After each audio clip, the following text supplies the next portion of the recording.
Good morning. Welcome to our physically distanced stream. Dana's not on for a minute, so we'll see while she... Technical difficulties. My battery is dying. Oh, we've got her now. Battery is flashing, though, so it is going to die in a minute, I think. But we'll just roll with it. It's fine. Hi, good morning to everyone. How is everyone? Good. How are you? How was your sleep? I heard great. last night. This is all Dana I was awake needs. since like 2:30 this morning. So why did you wake at 2:30? I don't know. Wait, this was not even the baby? This was like no, this was just my head woke up, and so I don't know. All bets are off for what I may or may not say today. And did you get out of bed? No, or because you just I lay there and I think, oh, I'm going to go back to sleep. I'm going to do it. And then you try so hard that you're like anxious about not sleeping, and then yeah. and well, at I have least no one you didn't to blame. call in sick, right? I thought about You're it. I thought about it, but then now is a bad time to call in sick because immediately everyone would be like, oh no, she's got. So I came and I'm just kind of zombified. Which is a word I just made up. That's probably a good. That's probably a good feeling for most people. It is, and just so you guys know too, it's a little bit weird today too. We're having to change up a little bit of how we do church and stuff. You might not see or feel it affecting you as much, but with the governor's restrictions, they're saying one accompanist and one person singing. So we're trying to be careful with that. So we only have 2 people in the band now. So that's a little bit different and stuff. That's why we're doing that. They're asking us to do these things, and we're trying to be safe too and all wear masks and take our temperature when we come in and stuff like that. So we're not being persecuted, but we are striving. Sometimes it is frustrating. I'll admit that. This week, man, I had some times just like, forget it, right? This is too difficult. Yes. And a little bit frustrated, but we can still choose to worship together, and it takes a little bit of effort doing it online, I know, but thank you for doing that. Do you know, so we have right at the entrance there is hand sanitizer and a big sign that says, please take your temperature and everything. I walked right by. I did not see that at all. Matt said something about it, and I was like, we have a we're supposed to take our temperature? Like, I had to go back out and I had no idea. I mean, it might not be safe for me to drive. 97.4. Oh, so maybe it was working. Mine's too was like 94. Matt said his was like 94, 95. I feel like that's close to hypothermic. I don't know. Yeah. Anyway, it's almost Christmas time. Actually, it's almost Thanksgiving time. Sorry. It's almost Thanksgiving, but everybody's really thinking about Christmas. Are you a big Thanksgiving person, or is Thanksgiving just kind of a stepping stone to... I love the food at Thanksgiving. Do you want to bring it up? Technical difficulty. Okay, we think Dana's not there, so I guess I'll talk, but... Yeah, anyway, with Christmas is coming, and we were kind of curious, too. So Christmas decorations, Christmas movies, Christmas music. Are you doing anything Christmas already before actual Thanksgiving? Yeah, I mean, I don't think they can hear you. So I can just look at you and talk. Are you doing anything? Text in. So we did put up our Christmas lights. I did that yesterday. I got Christmas lights put up. It's pretty easy. I got like a strip across the front, so I do that, and it makes it very easy. And we had them coming on at night. So they were doing that, which is good. And maybe there's a Christmas song or two that's been played in our house, but that's been about it. What about you? I'm back. You're back. I'm back. Good. Thank you. I felt so alone. You know what? My husband doesn't even know this. I watched a Christmas movie the other day. I know. Tucker, True Confessions. I know. I am all about, like, you have Thanksgiving, you have Halloween / my birthday, and then you have Thanksgiving. And then the day after that, you go get your Christmas tree and everything goes up, right? Yeah. I've had Christmas music on, not in my house, just in the car. Not in front of Tucker, though, too, right? Yeah, not in front of him. And then one night, I don't know how it happened. One time I was home by myself, which does not happen, so I don't know why that would be a thing. But I watched That's when you watched the Christmas movie? Yes, I did. What Christmas movie? It was one of those Hallmark. Oh, I did. Hallmark I love cheesy them. Christmas movies. You know why? Here's what I think about them. There is so much like stress going on in the world, and those things are like so predictable and so easy. And so it's like you can just sit and enjoy it, and you don't have to like have this moment of like, what's going to happen next, because it's the same plot line, right, for every movie. Yep. So you don't have to guess. It's not stressful. So I'm one of those. I do. Tucker does not. He comes in, he goes, "Oh, you've seen this one already." And I'm like, "No." And he's like, "No, I could tell you. This is going to happen." So, Yep. you know. I wonder if anybody's gotten their tree. After I just predict that the day after, like this, it's going to be like Black Friday out there, for getting your sure. tree on Friday and Saturday. So I don't know what to do. I'm just It's going to like be chaos. freaked out, yeah. Yeah. I always I'm want to getting get like mine. a I'm doing scrawny it. tree. What do you guys do for trees? Oh my gosh. We do every other year. I pick a tree and then Tucker picks a tree because we have very that's a different good idea. tastes for trees. And so this year Let is me guess, your tree is big and bushy Yes, and giant and yes. costs like $200, well, not right? quite. I do have some I have some convictions about that, but his trees are more, not quite Charlie Brownish, but definitely more. And every year he picks his tree out and I'm like, oh, it's going to be so awful. And his has 100% of the time been so much better than mine. Always. I don't know why. But last year he saw the tree that he's going to pick this year and it's the worst. And he still remembers it. He's like, I already know right where it is on the lot and I'm getting that tree. I knew I loved Tucker so I'm going much. to try to go to a different lot I've this year. always wanted No. a Charlie Brown tree. He is oh. my hero. In fact, I was out on a little hike yesterday and I found the perfect tree, I thought, this year for my family. I took a picture. Oh, man. Do we have this up? Is it up now? Look at that tree. Would that not be Oh, my awesome? word. Can you imagine all the decorations you could put on that? I you set it can up imagine on a them. stool. You Yeah. could put it up on a stool like our All table two of them. here. And Yeah. it wouldn't take up so much room in the Do you house. have an angel? Because it would just take up the whole tree. Yeah. Just whoop, right down the tree. That would be perfect. That Anyway, would I've be. always, Did you take that tree? No. Oh, okay. I did not. That Just would be checking. illegal. Well, right? it would be, so I probably shouldn't have asked you that. I didn't. But I desired to. I desire to have a tree like that sometime. You could go back to that hike and decorate it. What Yeah. about if you did that? Yeah, that would be fun. Yeah. Well, hey, we should do birthdays. Oh, we Speaking of haven't done Christmas. birthdays yet. Nope. Wow. We've been chatting. Okay, so Gideon, he's my son's little friend. Gideon Barone, happy birthday to Gideon. you. Rowan Weed, happy birthday. Happy birthday. Raina Collins from far, far away. Happy birthday. Happy birthday. Do you want to take the next two? Okay, We can Isaac split 'em up. Dill, happy Happy birthday. birthday. Jude Bender, happy birthday. Happy birthday. You want to do the last one? And Michelle Wolf. Hey, Wolf's happy birthday Also there. from a ways away. Yeah. And then today, Today is the day, yes, we've all been waiting for. No, not early shopping days for pre-Black Friday, but but our annual business Let's say it. meeting and the hub update. The of super course, too. secret something yeah, the or super another secret meeting. something insider meeting. Yes. And remember, too, for all of you that are not yet members, who are not going to be able to go to that meeting, you can also Yes. still be a member. We have a membership meeting coming up. So you In can be a part December, of that. so you can We watch would for love to that. have you be a Yes. part of that and do that. Yes. But yeah, today at 2 o'clock is that one. And then at 3 o'clock is our building update. So you'll be sure to want to check those out. 3:30, correct? It's at 3:30. 30. Oh, dear. 3 o'clock. One We thing said have- 3:30. We, Okay. we are 3 o'clock. This is the official word. It did say will somewhere not 3:30, but it is 3 change. o'clock. Yeah. It had to be changed. It's at 3. It is. So there you go. In case you are wondering. So don't show up at 3:30. You will miss a half You'll be hour. late. Everything. You will be clueless And it will be of what is noticed. going on. No. Okay.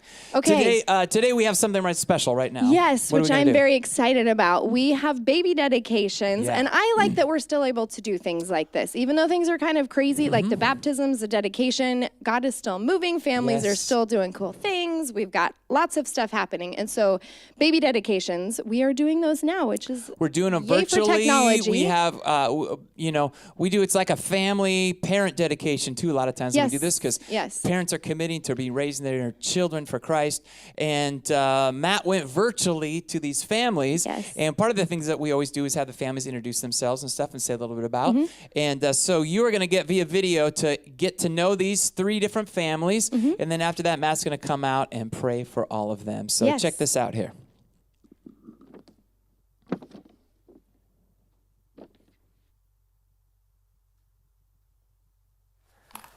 Yes, indeed. Does it all look good?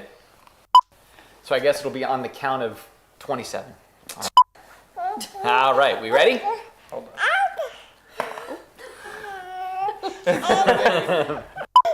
Well, everybody, welcome to our COVID baby edition of our parent-child dedication. And wow, we are excited for this one. Now, we're doing a handful of families today, but this first family is certainly special to me, but I'm going to let them introduce themselves. And so how about we start with you? You introduce your whole family here, and that would be awesome. So I am David Pratt. This is my wife, Honor Pratt, and our sweet little muffin, Pepper Posey Pratt.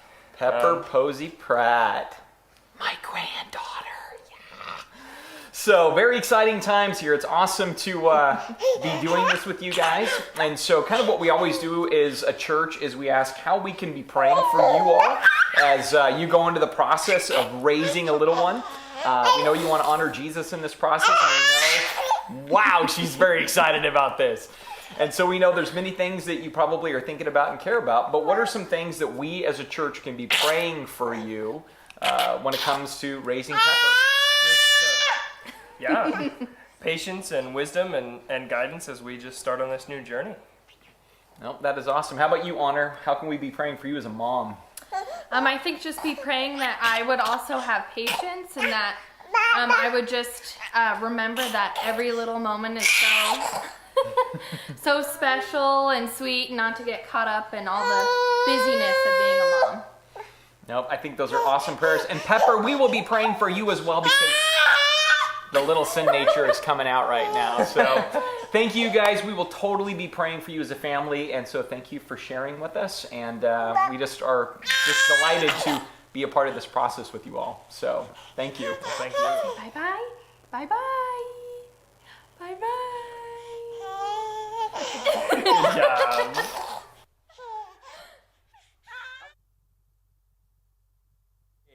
It is so good to see you guys. It's been forever and ever. The whole clan is there. Yeah. All right. We're So great.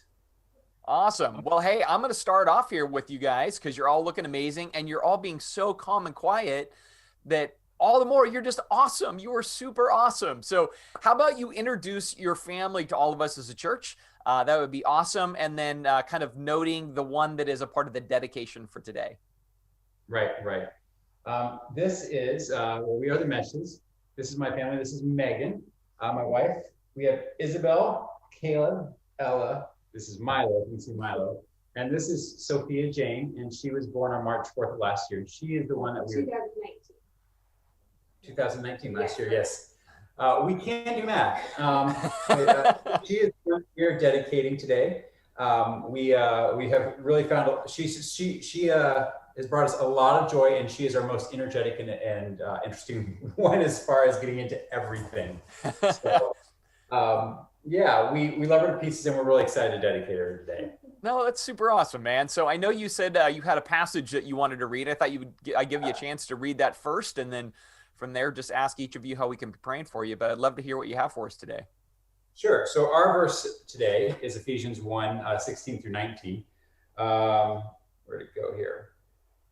I do not cease to give thanks for you, remembering you in my prayers, that the God of our Lord Jesus Christ, the Father of glory, may give you a spirit of wisdom and of revelation in the knowledge of him, having the eyes of your hearts enlightened, that you may know what is the hope to which he has called you, what are the riches of his glorious inheritance in the saints, and what is the immeasurable greatness of his power toward us who believe.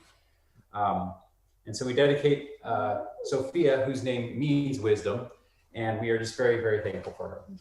Oh, that's awesome, you guys. So, Brian, I'll start with you. Like, how can we be praying for you as a dad and as you continue on this journey of parenthood? What are things we can be putting you before God in prayer with? Yeah, for us, and we were discussing this a bit beforehand, we have the same but slight different variations on our prayer, and that is that we have peace and patience, and I'll say the energy to slow down, especially right now with how much we see each other 24/7. It's a more purposeful effort to be thoughtful so that we can teach and lead our kids out of example and not just by teaching them God's love and joy. So patience and energy, I think the balance would be great.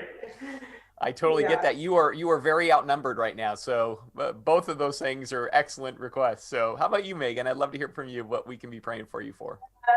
I think mine reflects Brian's a lot. Patience and I think for me, wisdom as I'm teaching the kids this year and decided to homeschool, and energy in the same way to just give them all the attention and love that they deserve and need, and to just be a godly mom. Oh, that's awesome, you guys. Well, I love it. Well, thank you for letting us be a part of this process. So we're definitely going to be praying for you as a church. We know, especially, it's a unique time for all of the families, since, like you were just saying, you're together a lot, which is a real blessing. But also, it's something that we all continue to kind of work out as we go. So I appreciate you guys' time, and we're excited to be praying for you and dedicating your family and your child and just your lives on this particular Sunday. So thank you for that. We really appreciate it. Thank you. All right, you guys. Well, you know what? Hey, I want to thank you for being with us. For us right now doing it, it's this afternoon, but everybody's going to be watching this on Sunday morning. And so it's great to be with you all and see your sweet, precious little girl. But how about we start off by you just kind of giving us your names and just sharing, again, just who you are. So we're the Adams. I'm Lindsay. This is Steve. This is Evelina, who everybody calls Evie. She is our youngest of three. Our oldest are Knox and Asa, but they are otherwise occupied right now, or it'd be a little too crazy. So. No, I think that's wonderful. Well, it's really great to be doing this with you guys. And especially, we keep laughing with the different families we're doing this with and how this is like COVID unique. So this will be the most memorable of all of the dedications, right? You can't forget 2020 all the way around. So with that said, let me start maybe with you, Steve. What's a way that we as a church can be praying for you as a dad? Now you have your first daughter, which is super exciting. Girls are really, really great. But I don't know just any way that we can be praying for you, that we can kind of lift you up that way. No, I mean, I guess just that I would do a good job as a dad. I mean, yeah, I've done it before, but there's definitely things I could have done better. No, that's awesome. I can appreciate that. Yeah. And how about you, Lindsay? So what are some things that we can be praying for you as a mom? And, you're at this point, you all are outnumbered. So now you're 3 to 2 outnumbered. Pretty well, right. Yeah. I mean, definitely wisdom, just because I've been a boy mom for 9 years, and now we have a baby girl to add on to it. I mean, obviously I'm a girl, but I grew up as a girl, never mothered a girl. So wisdom. And then, I mean, I think every parent, patience. I'm home with them all the time now. Home with all of them. The other two are doing school while I'm working. So, I mean, like, patience. And then I think just that we set the right examples for them, difference between good and wrong, and right and wrong. And just remember something that actually you said in one of your sermons that I think kind of stuck with both of us, that we're not raising kids, we're raising adults. So just to remember that when we're trying to teach them, it's not how we want you to act right now, but how is this going to, how do we want you to be acting 10 years from now, or even 3 years from now? And just remember that it's the long game. Parenting isn't a sprint, it's a marathon. No, I think that's awesome. I think that's a fantastic prayer all the way around, because it really is true, right? Like, we have these little people, but they're going to spend most of their lives as big people. And so, to really kind of point the arrow in that direction, I think that's awesome. So, well, hey, we're excited to be doing this with you guys, to be doing this very creative way of parent-child dedication, but we're thrilled to be just contributing to that process, to be praying for you as a family. And it's awesome to see you guys. It really is a great thing to be able to see your faces. And she is beautiful, beautiful little girl. So thank you.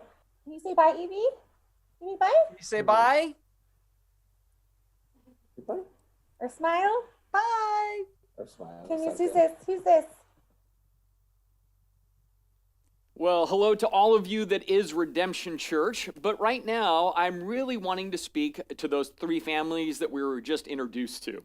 And it's a great privilege to be a part of a very unique way of dedicating you as parents and dedicating your sweet, precious little children to the things of Jesus. And so with this, I just want to talk to you sets of parents for just a moment to encourage you as you go into this great enterprise of what Lindsay was just saying, which is really raising adults. And of all the pieces of wisdom I could ever give, here's a couple of things that I think are so important for us. The first thing is this: grace will always win. The gospel in the lives of our children will always win.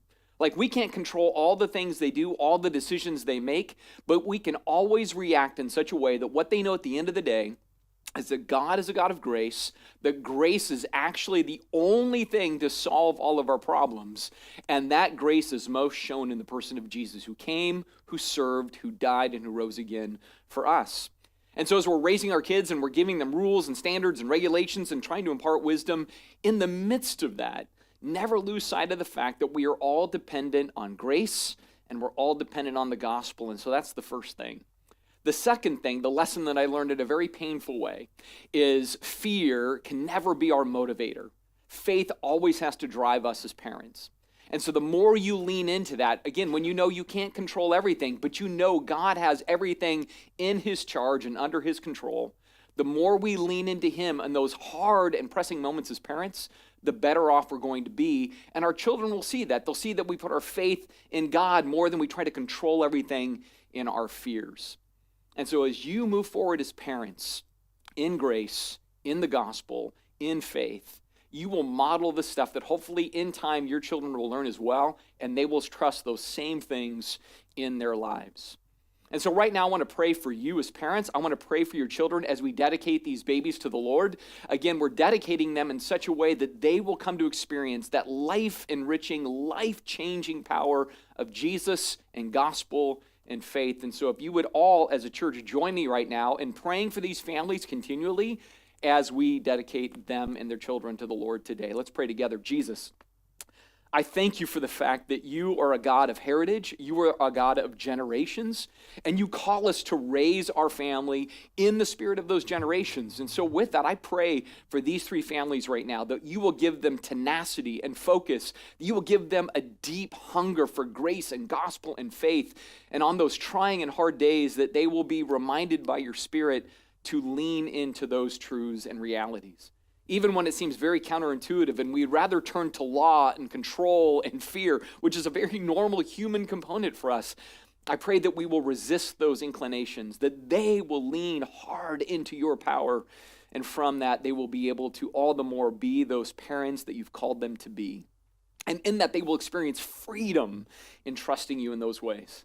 And then, Jesus, we think about these three sweet little babies that, you know what, we dedicate them to you. We know that you care about them more than even their parents care about them. And so we dedicate them to your care, to your hand, to your provision, and to your sovereignty.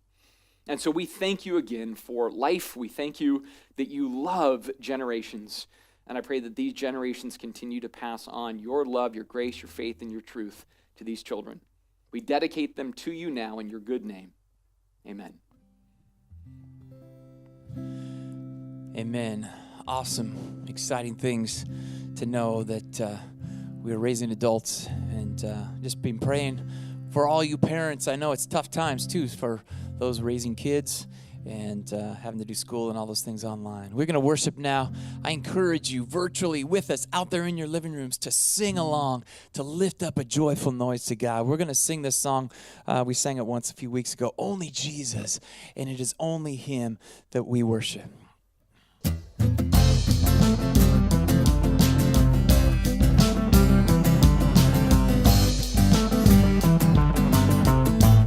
All right, here we go. Here's the verse.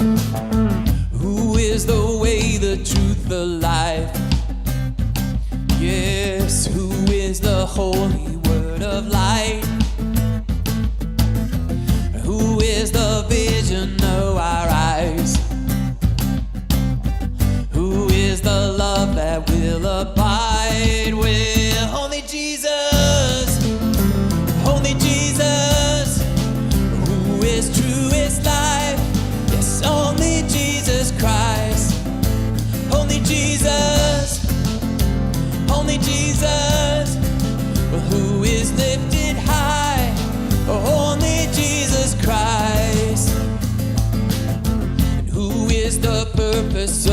dark days. Yes, who is the hope that doesn't fade?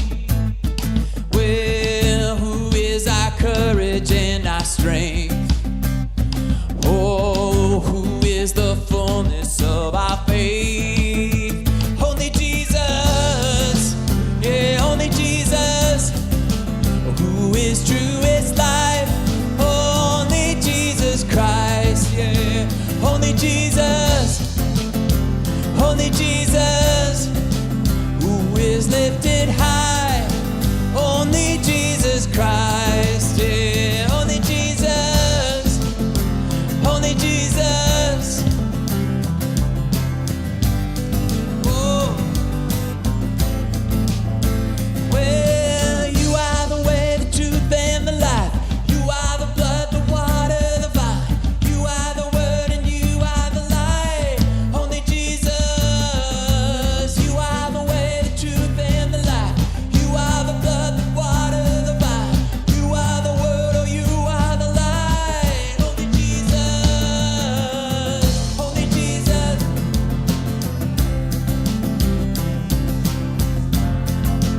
Only Jesus Christ. Only Jesus. Only Jesus. Who is lifted high? Only Jesus Christ. Well, you are the way, the truth, and the life. You are the blood, the water, the vine. You are the word and you are the light.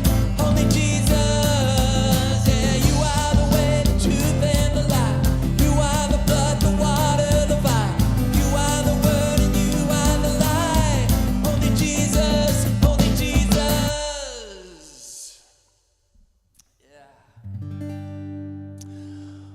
Only He is the one. And, you know, as we're going to sing this song, Oh God, I love how it talks about that we are joined together by the blood of Christ. And, you know, I was thinking about it. We are all separated out there physically, but we are joined together. If you realize, all of us watching today, joined together by the blood of Jesus. We are one body. We are one community in Christ. And I wanted to encourage you that, however maybe alone or separated you might feel, that we are together in Him and He is here for all of our needs.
yes we are.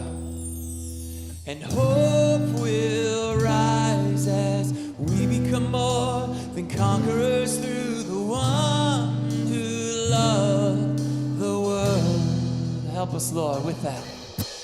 Height nor depth nor anything else can pull us apart. We are joined as one by your blood. Oh, hope will rise as we become more than conquerors through the one who loved the world.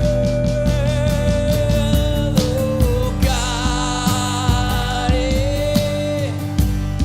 you never leave my side.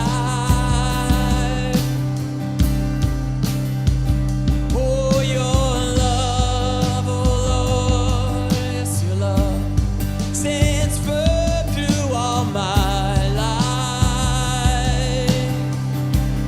Oh, sing it out, oh God, oh God. You never leave my side.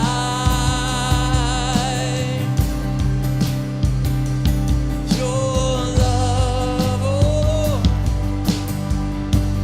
it stands firm through my life.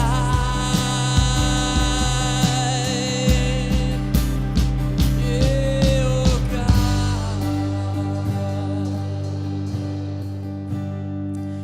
Would you bow your heads in a word of prayer with me? Jesus, I thank you that we as a people are joined together because of what you did for us. Your blood shed for us, that we have new life, have a hope. God, and help us to realize that we are a part of a bigger body, even as everyone watches out there in their homes, to know that they are connected to a bigger church. Jesus, I thank you for that. I pray for these families too, God, raising kids, you just to be with them and have your blessing over them, to help them through these times, Jesus. Thank you that you are near us. Help us to be aware of that and see that in all the ways that we can, Jesus. We love you and praise you for your goodness to us. In your name, amen. Amen. Amen. Thanks for worshiping and taking the time to connect to God this morning. We hope that you will enjoy the rest too of today's service.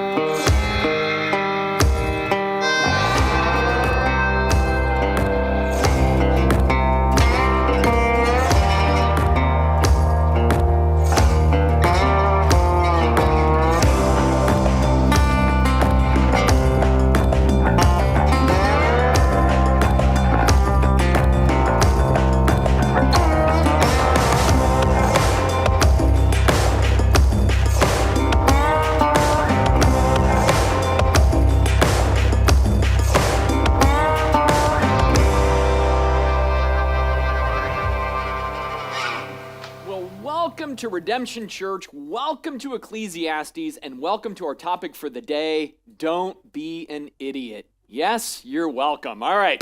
Now, before we get into our ideology for the day, I want to remind you that we have an app with notes, and so if you'd like to follow along with those notes today, that would be excellent. I'm not going to say awesome because I've already said that 45 times today in the video. If we were creating a drinking game, it would be every time Ed says awesome, and then you take a drink of lemonade. All right. So anyway, that's the first thing. Don't forget the notes are in the app. The second thing is we have an amazing kids ministry, and they are every week putting out videos for our kids. And so don't forget to tune into that as well with your kids. So those are linked on Facebook as well. I think we also put the link in YouTube, so you can track it along either one of those lines, and that would be great. And then just as one last reminder, today at 2 o'clock, of course, is our members meeting, but at 3 o'clock is a church-wide, anybody who wants to attend on YouTube Live. And so you want to put that on your calendar. I know it's sort of a kind of nice day out there for what the time of year is, but you want to make sure you do that. Now, for some reason, if you can't make that meeting, we will keep that archived for a little while so you can catch it up in the next week. We'll probably send out an email sending that out as well to you. just in case you missed. But we want everybody to be very aware of all that's going on. So that's kind of our heart. Now, with that said, we got a lot of room to cover in Ecclesiastes today. So I want to go ahead and pray, and we're going to get right underway. So go ahead and join me right now. Jesus, I thank you for the fact that you are a God of wisdom. And you, in your grace, impart us with the ability to learn wisdom. And it's hard. It's a life journey. We kind of succeed and fail in that. But I pray that our heart is to continue to grow, not because there's always a sure thing in wisdom, but ultimately because it's better for life, and it really will bring out more worship toward you. And so I pray today, as we look at what it means to not be an idiot and instead to be wise in our world, that we will do so with a sensitivity that says we have to rely on you to see that accomplished. So guide us, teach us, and show us what that looks like, Jesus, in your awesome and perfect name. Amen. So, as I was thinking through this week and this topic, my brain, the title, in fact, actually is not original to me, but comes from The Office. Now, I have more than once used The Office as an example in Ecclesiastes, and this probably taps into my all-time favorite episode, opening scene in The Office. And so it's Michael Scott, the boss, and then it's Dwight Schrute, his associate, and they're talking, and Michael asks Dwight, "What was the best piece of advice I've ever given you?" And Dwight says, "Don't be an idiot. Changed my life." And I love that because then it flashes to Dwight, and he's sitting there and he says, you know what? I've just realized in life, when I'm about to do something, I ask myself, would an idiot do that? And if an idiot would do that thing, I do not do that thing. So brilliant. Matter of fact, let's just close in prayer. All right, so no. Yeah, I know. It's like, honestly, we could stop right there and be perfect, because it's so good. But here's the thing. To not be an idiot is also very challenging, because when I reflect on Genesis chapter 3, and I look at the rebellion of Eden, I look at what happened in all of that, here was the reality that came from our sin nature. Idiot became easy, right? It just became easy to do idiotic things, to do foolish things, stupid things, things that are dumb in the real world. And what's uniquely challenging about that is what I found over the course of nearly 50 years of life is that these ideas, these opportunities for being an idiot, they sort of come easy to us. Like there's always going to be some room to do something in a way that's going to be more dumb than it is maybe good or healthy for us. And I think about this even uniquely as living in the United States, the American culture. It seems that for whatever reason, not only is there the opportunity to do some dumb things, but in a strange sort of way, we actually tend to want to reward the dumb things that people do. It's like, this is why every reality television show exists, right? Like you look at most of those, and what it is whoever is the most reckless, crazy, foolish, shameless person, well, that person, they're going to probably win. In fact, I was shocked. I noticed last week that Jersey Shores is coming back. How is Jersey Shores coming back? It's because we're like, yes, give us more idiots. And I'm like, no, we don't need that. We have had a war on poverty. We have had a war on drugs. We need a war on dumbness. That's what we need as a society and as a culture. Or as my wife likes to say, dummy heads or dummy dumbs. We don't need dummy heads. We don't need dummy dumbs. What we need is a campaign to develop wisdom. But as we will see today, it is hard. See, idiot is easy. It really is easy. It's just like it's gravity. It's just going to take you down that road with very minimal effort. But to be wise, well, that takes awareness.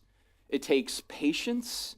It takes humility. It takes self-control, personal honesty, and a sense of nuance, right? Where in the nuance, you can kind of weave through the terrain and figure out what's the wisest thing to do in any given circumstance.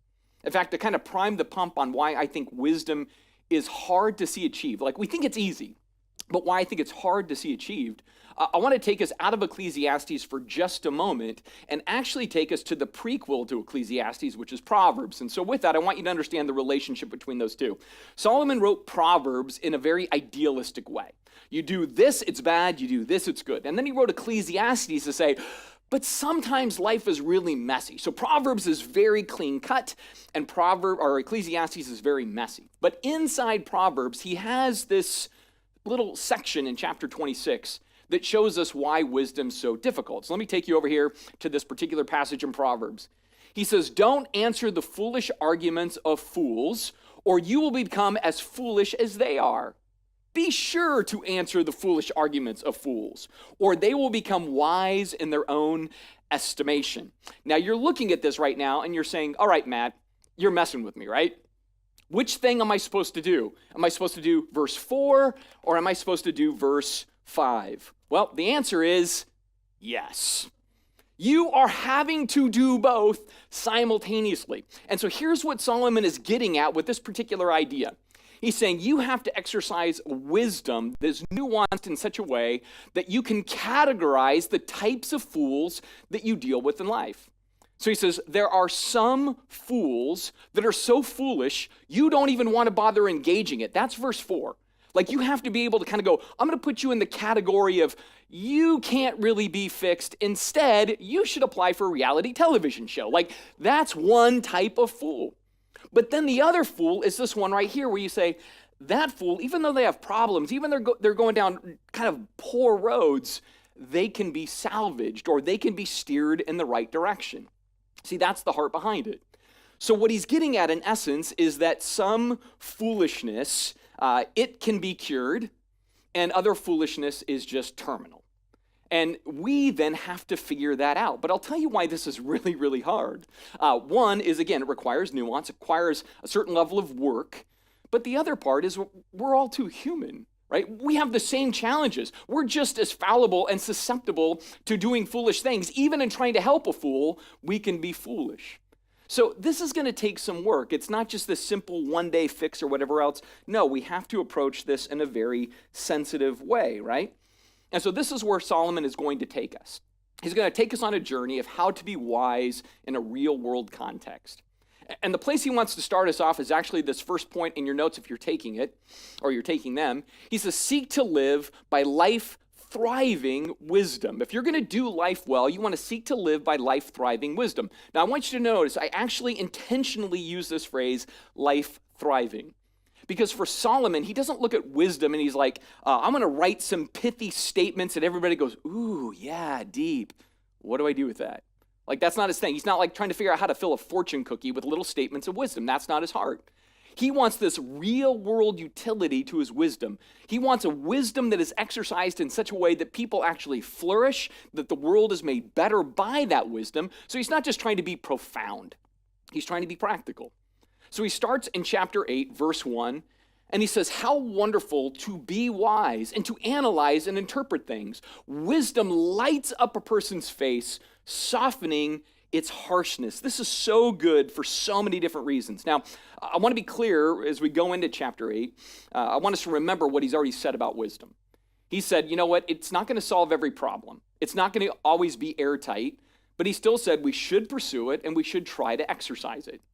And in this passage, we start to get a feel for why he says that. The first reason is he says it's a great filter for life, right? If you can analyze and interpret things through the grid of wisdom, it's going to be very, very helpful. So you want to use it that way. But he says you don't want to be a know-it-all in it. You don't want to be arrogant with it. You don't want to be I told you so. And you don't want that pride associated with the wisdom, which is why the second element is not just that wisdom is a great filter, but I want to go back to what it says here. Go back up to the verse. I'm sorry about that. So what he says is this wisdom lights up a person's face. Now in Hebrew, what's interesting about this lights up here, that little phrase, it's the same Hebrew phrase for favor or grace. So what he's saying is a truly wise person isn't just smart, isn't just able to navigate, but a truly wise person actually has the spirit or disposition in which their face lights things up. It dismantles the harshness. There's a pleasantness, or literally they're exuding grace. And here's why I think this is so important, especially for us as followers of Jesus who embrace the gospel and embrace his message. We are the people that should look the sweetest, not the most sour. And here's the thing sometimes I find with Christians, it's as though we're carrying ourselves in life or on social media or in certain contexts like we have a lemon in one cheek and the lime in the other, and we're just sort of kind of downward in our countenance. Or it looks like we have a chip on our shoulder and people are like, is that a chip? And you're like, yeah, salt and vinegar, get over it. Like we don't want to be those people. Because here's the thing, truly wise people, according to the Bible, again, aren't just people filled with information, but they're filled with the spirit of generosity. They're the kinds of people that are approachable. If we're sour, we're not going to often be approached. And often, we're not even going to feel to others as though we could be approached. And so Solomon is giving us some real practical, helpful advice when it comes to wisdom, just saying, you know what, it kind of starts with being sweet in your countenance, helpful in your understanding of things, and in your presentation of thought. So that's how he kind of anchors this. But then he's going to take us down this very interesting road, which is he's going to apply this chapter 8, verse 1 verse to a very weird context. And he's going to take us into the world of a political bureaucrat. That's the way he's going to illustrate this. And at this point, you're like, yay, a political bureaucrat. Right? Like, you're like, really? Of all the examples? Well, here's why this is a great example in chapter 8. He's dealing with office politics. So this is where it's practical. He's like, you want to be wise in the real life stuff. And here's a real life example, a live fire exercise. Going to work and dealing with the different personalities in the office. What do you need to do when it comes to wisdom? That's where he's going to take us. And what he's going to start off with is this next point in your notes.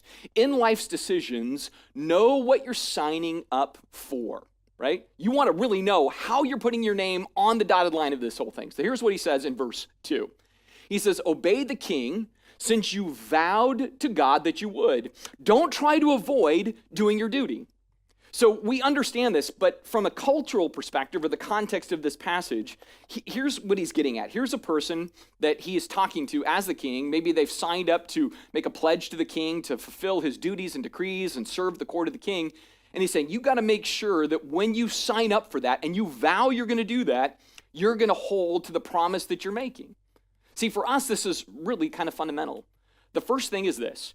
Don't make any commitments, or rather maybe don't rush into any commitments that you're going to make. That's the first thing. Don't rush into the commitments because of the second thing. Once you're in the commitment, you're actually committed to what you're committing yourself to. So those are very basic, right? From a wisdom perspective, he's like, don't jump on board too quick, too impetuously. No, you want to slow down because once you're in, you're in. Now, again, like I said, I know none of you have signed a pledge to support the king because we don't have a king. I get it. But there are other things in our life where this does apply. So there are times when we are given a contract, right? Maybe it's to lease a car or to buy a home or to take out a loan. And what he's saying is, in wisdom, know in advance, like, these are the conditions. I've counted the cost. I know in 6 months I'm not going to regret this because now I'm house poor, or I have this lease I don't want, or I took out a loan that I can't really afford even though the bank said we'll let you have it. Like, he says, no, you want to slow down and make sure you can stay committed to what you're committing to. Same with work, right? So if you're going to take a job, know in advance that you're the right fit, that they're the right fit for you as best as you can. It won't be perfect or airtight, but you should have enough of that sense of like, I want to make sure I can stay committed. I think about this even with marriage, right? If you're dating a person and you're thinking like, this may be the one, but I've got some hesitation, he'd be like, don't like just enter into it thinking, well, it might fix itself in time. And certainly don't think, if I marry this person, it's fine, I can fix them afterward. Right. See, these are the kinds of things that Solomon would say, you know what? You don't want to jump in too quickly because once you're in, you're in. So he says this kind of wisdom that can analyze and interpret, he says it's useful because it can help you avoid reckless or impetuous or gullible or emotionally driven decisions. All of which we can get sucked into. And again, uniquely in our culture, we're good at getting sucked into some of those impetuous and emotional decisions. So he says, wisdom protects you. Because you need to know, whatever enterprise you enter into, you have to make sure that enterprise is right, and then you need to make sure that you're going to do what is right once in the enterprise, whatever it might be. And he's saying this in part because he knows that so often for people, we get into things, we think we're going to do it right, but we're going to find as things begin to fall apart or become challenging that there's going to be voices in our world that tempt us to do wrong in the enterprise.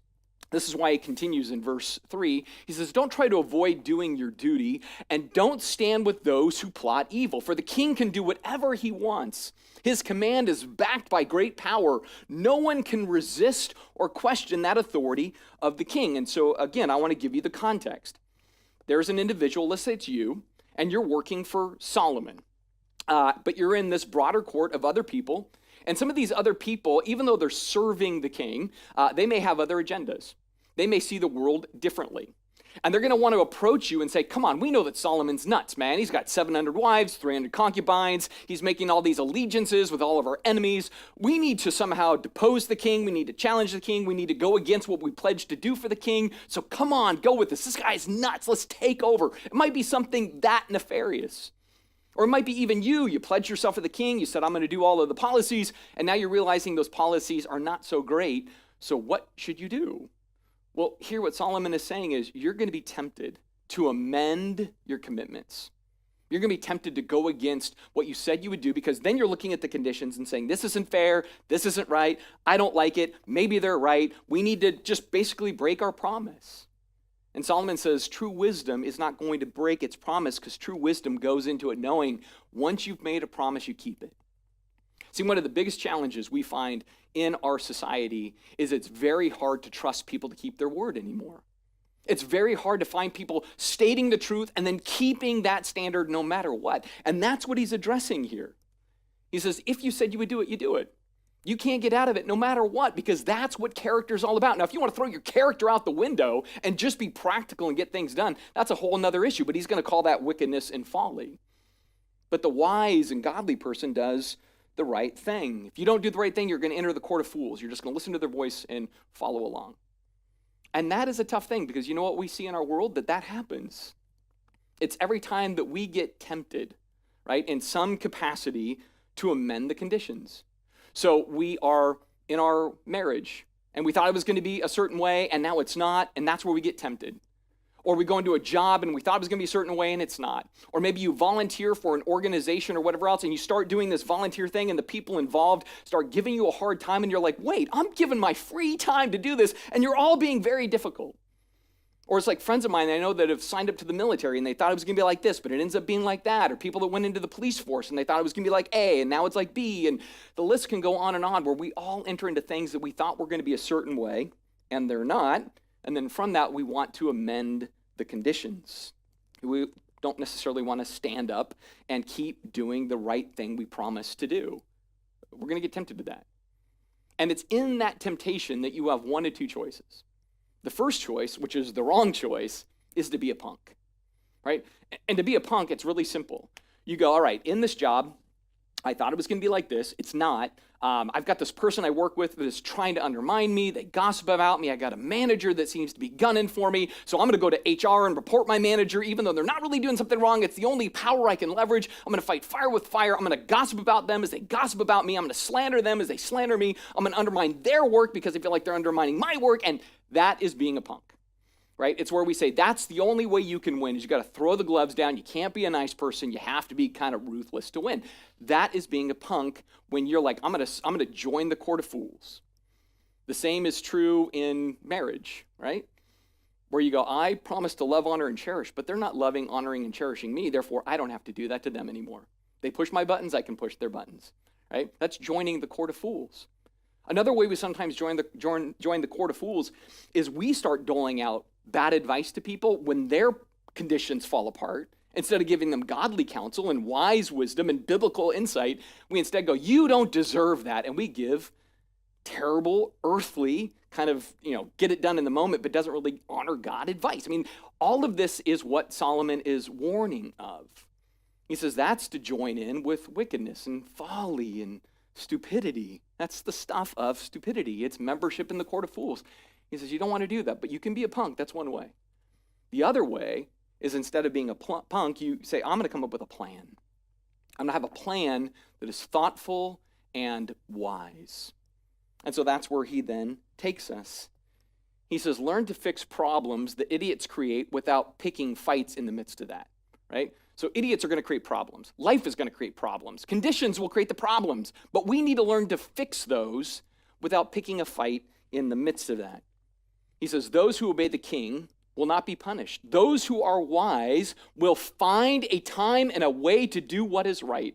For there is a time and a way for everything, even when a person is in trouble. So here, I love this because what he's saying is, don't rush in, don't belittle, don't lecture, don't confront when you're trying to plot a course of action. Because if you move toward it too quickly and you're not finding the right time and the right way, all you're going to do is take those people and put them on the defensive. They're going to get angry, they're going to be resistant, whatever else. So he's saying, no, you need to exercise wisdom where you're patient and you're prayerful and you're waiting for that right moment and you're staying humble in the process. You want their genuine good, and so you're trying to figure out what's the time that would bring the best good to bear on the circumstance. And so you're coming up with a wise plan. You're not just being reactive. You're helping genuinely fix. And part of this, and this is what I've learned in my own life, and I still fail at this, part of this process of trying to find the right time and the right way is also for me to check myself, right? To check my tone, to check my motives, and to make sure I'm not just rushing into something to get it done or rushing into something because I think I'm right. But again, trying to slow down and say, I want to be a vehicle for helpfulness and peacemaking and change. I want to fix something without picking other needless fights. And I want to fix something without harming everybody in my presence as I'm trying to fix it. There has to be a better way. Now, is this going to be easy? Absolutely not. I mean, look what Solomon said. When you're trying to help somebody that's engaged in something foolish or created a problem, he says it is a trouble that will weigh heavy on you, right? So it's not the most efficient way. It's going to be a weighty thing. And the people you're trying to help or the circumstance you're trying to put back on the rails, well, that's going to weigh heavily on other people too. So it's a heavy weight. But if we exude grace and we stay patient, we seek wisdom, and we look for the best right opportunity, well, that's the greatest chance for success. But I want to camp on what I just said there by saying it's the greatest chance for success. What I want to be clear about, and I want you to pay attention, is that you could exercise all of that perfectly. You could bring excellent wisdom, perfect timing, genuine heart, gracious disposition, and it still can fail. It can still blow up in your face. There is no guarantee that the practice of wisdom always works out. In fact, that's really his next point. It's a disclaimer that he gives to us. There is no guarantee wisdom will prevail in this world. Verse 7. He says, indeed, how can people avoid what they do not know is going to happen? So in this context, this person in the court is keeping their word, doing the right thing, honoring the king, standing against those who would want to be kind of, divisive. And yet in the end, the king could still say, I don't trust you, I'm going to kill you. Or those divisive people could frame you for something you didn't do. Or you stand against those divisive people so they conspire to get you booted out.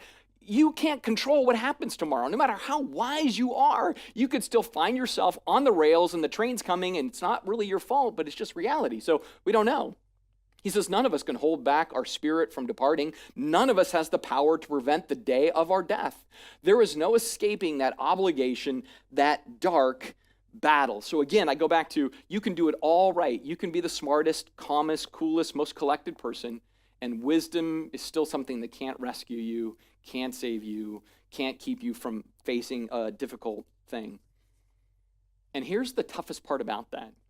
After a while, you might start to feel like this doesn't work. Wisdom is not the way to get ahead. And so you throw the gloves off and you fight fire with fire and you're tired of the nice guy finishing last, so you're not going to be the nice guy anymore. And you're going to succeed. Guess what? You might. In fact, there's probably a good chance you could succeed doing the wrong thing. It happens all the time. People succeed all over the place doing the wrong thing. But it's a short-sighted vision. In fact, here's what he goes on to say. He says, in the face of death, wickedness will certainly not rescue the wicked. When we're tempted to say, I can get away with doing the wrong thing to get ahead, he says, can I tell you what? In the end, it doesn't really work. He says, I have thought deeply about all that goes on under the sun where people have this power to hurt each other. He says, I know, I've thought about it, I've contemplated, I've seen it. It will not pay off because here's the thing I continue to realize more and more. If we sell out our character to secure our life, we will lose both our life and our character. I want to say that again. If we sell out our character to secure our life, we will lose both our life and our character. It's a simple equation because Solomon is looking way down the road and he's saying life isn't as simple as the next 5 years. There's a bigger picture in all of it. And so he says, you need to remain wise and godly. Now, I'll be blunt with you. In this world today, I think that's a liability. I think being godly, I think being righteous, I think being wise, frankly, is a liability in our culture. But you know what? It's important. It's a liability that we still want to live out. And Solomon knew it was a liability in his day. He would witness it happen. In fact, here's what he says in verse 10. He says, I have seen wicked people buried with honor. He's like, how is this? How is it the righteous, man, they seem to lose so often, but the wicked get buried with honor? He says, yet these were the very ones who frequented the temple and are now praised in the same city where they committed their crimes. This is so meaningless. He says, I can't even fathom this. But think about this. I mean, I was really contemplating how even in our society, we elevate, celebrate, and emulate all of these bad behaviors. I'm not saying necessarily as Christians, but as a culture, just boil it down for a minute. We take the personalities that are the most bombastic and we go, yes, send them out to represent us. We take people that just decide to do the most outlandish things on social media and they go viral. In media and pop culture, it's those people that push the boundaries and do really, really crazy things and do those things where you're like, man, I don't even know how right that is, but I'm just drawn to it somehow. Like, those are royalty in pop and political culture. The nice guys, nice girls who do nice things, not so much. It's not like things that go viral are like people that read poetry and sonnets. The things that go viral are people saying, here, hold my beer and watch this. This is the brokenness that we see around us. And the weirdest part is that same kind of stuff breeds more of the same. This is why he says in verse 11, he says, when a crime is not punished quickly, people feel it's safe to do wrong. Now, I know some of you are like, yeah, that's right. If we don't have like real swift punishment for the crimes of our culture, then more criminals come forward. And I go, absolutely. But can I tell you another part of this that's equally true? It's when we don't actually say poor behavior is poor behavior. When we don't say, you know what, that's dishonoring, that doesn't magnify the importance of life. When we just let kind of crazy be the norm, well, then crazy becomes the norm. In fact, I remember this going back 4 years ago, and this isn't a political thing, but it was this like, wow, this is really strange. And so back in 2016, you had that giant Republican field. I mean, there was like 18 people in the field or 16 people, and they would have these debates, and usually it's about policy and insight and everything else. And it started to boil down into this weird thing where pretty soon they were calling each other just silly sandbox names and talking about how the size of one's hand compared to maybe some things in their private region. And I'm watching this. Here's our political leaders degrading down to this lower and lower standard of name calling. It sounded like junior high. And it just reminds me that when these things really go unchecked, it just magnifies more of the same. And people were getting into that same weird tuffle of just, really, this is what we're now talking about? We're talking about our private regions in a political debate? But this is what happens when we say, well, you're just going to have to tolerate it. It's just the way it works. It's just how things are. It allows folly to kind of flourish. The fools continue to get ahead, and it undermines wisdom. In fact, he says this in verse 14. He says, and this is not all that is meaningless in our world. He says, in this life, good people are often treated as though they were wicked, and wicked people are often treated as though they were good. This is so meaningless. And again, I was just thinking about this and how we invert things that used to be good and they become bad. I was thinking about a friend of mine that worked on Capitol Hill for about a decade, so worked with members of both the House and the Senate. And she was talking about how there used to be a time where the word compromise was a value. And that these different people and parties would compromise to try to solve problems for the people of the United States. But how now compromise is a vice.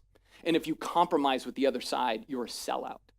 And so something was good has now become bad, and in that it becomes harming. See, this is why wisdom is to always look at foolishness and not be mean and not be sharp, but to say, foolish is foolish. That's unhealthy. That's unwise. That hurts. That harms. Let's not invert these things to where foolish is now celebrated and wisdom is seen as a problem. But Solomon says, man, I've seen that happen time and again. It happens in all these areas of life. And so he wants to get us then to a bottom line. And the bottom line is this: being faithful is always better than being successful. This person that's serving in his court, that's going through all of this, he tells that person in advance, I'm telling you, you want to be faithful. It might cost you being successful, You might find that in the end, you experience the opposite of success. You might feel like failure, but it's ultimately better. He says it this way. He says, but even though a person sins 100 times and still lives a long life, I know that those who fear God will be better off. The wicked will not prosper, for they do not fear God. Their days will never grow long like the evening shadows. This is so helpful and good for us to really wrestle with, right? Because it is very tempted to say, man, I'm not getting ahead. I'm going to just do my own thing. And he says, I'm telling you, wickedness will not pay off in the long run. It won't. If you live foolishly, it's going to be loss. You live wisely, it's going to be gain. Maybe not in this life, but this life is bigger than just the 80, 90 years that we're here. This is why Jesus says, you know what? If you lose everything in this life, he says you actually gain 100-fold in this life and the life to come. I don't quite know what that means, but Jesus said it and I believe it. I don't know how that plays out, but what Jesus was basically saying is, you want to stay committed to faithfulness, don't sell yourself short by just trying to be successful at the cost of being faithful. That's true wisdom, and that's true life. Now, right now, you might be saying, okay, Matt, great, I get it. But how do I then do life well in this inequity between wickedness and wisdom? I mean, if wickedness seems to prevail more in the world than wisdom, but I'm supposed to be wise, then what do I need to do? How should I move forward in life? Well, Solomon, for the umpteenth time, is going to tell us again, just chillax. You just got to chillax. What's he tell us? He says it this way, so I recommend having fun, because there's nothing better for people in this world than they eat and drink and enjoy life. That way they will experience some happiness along the way with all the hard work God gives them under the sun. He keeps telling this over and over and over to just do that. Not everything's going to be great. Not everything's going to be right. And sometimes you just got to stop and say, I'm going to enjoy the little things.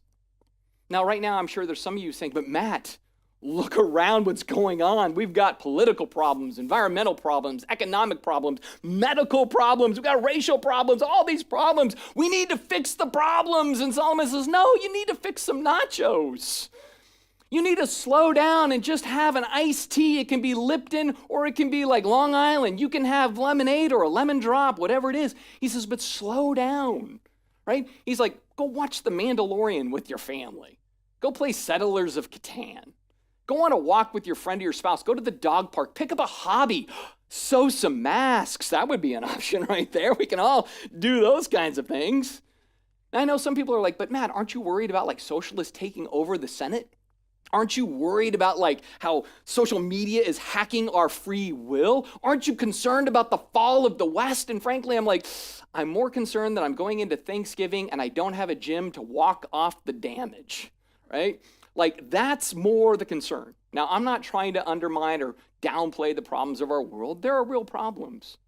But here's what I realized in my own life. In fact, this week, one of my greatest sins was I tried to displace God and just be him for the week, right? So there was this sense in which I was like, I'm taking the whole world and putting it on my shoulders. So I was feeling all the weight. And I'm like, man, I've got to worry about all these weighty things. And it was like between my wife and the Holy Spirit, there was this reminder that said, you know what? You are operating way above your pay grade, and you're no good at that. You're no good at that. We're not called to put the weight of the world on our shoulders. We don't always understand what God is doing. We don't always understand the dynamics. But you know what? We're not meant to.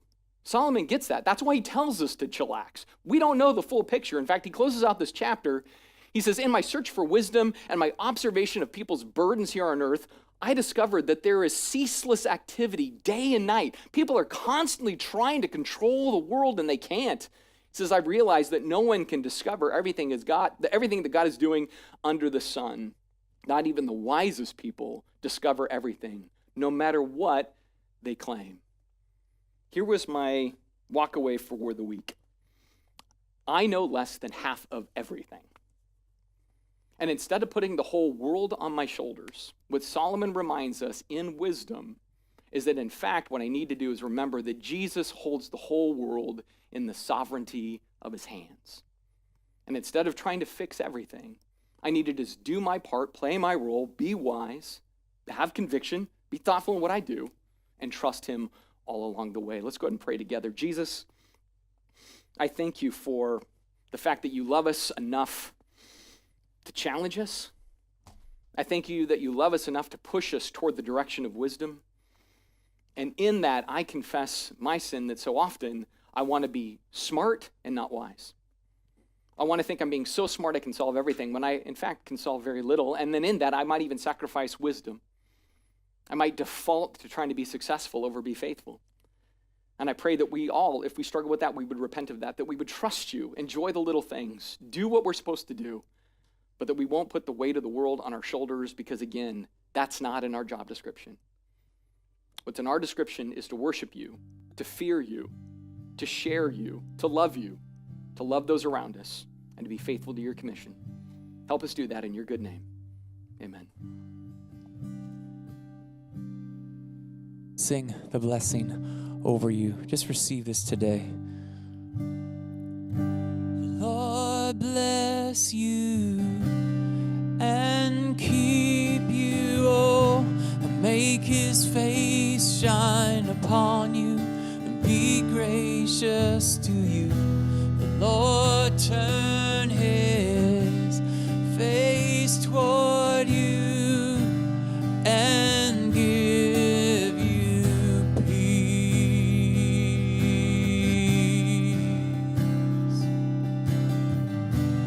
And give you peace.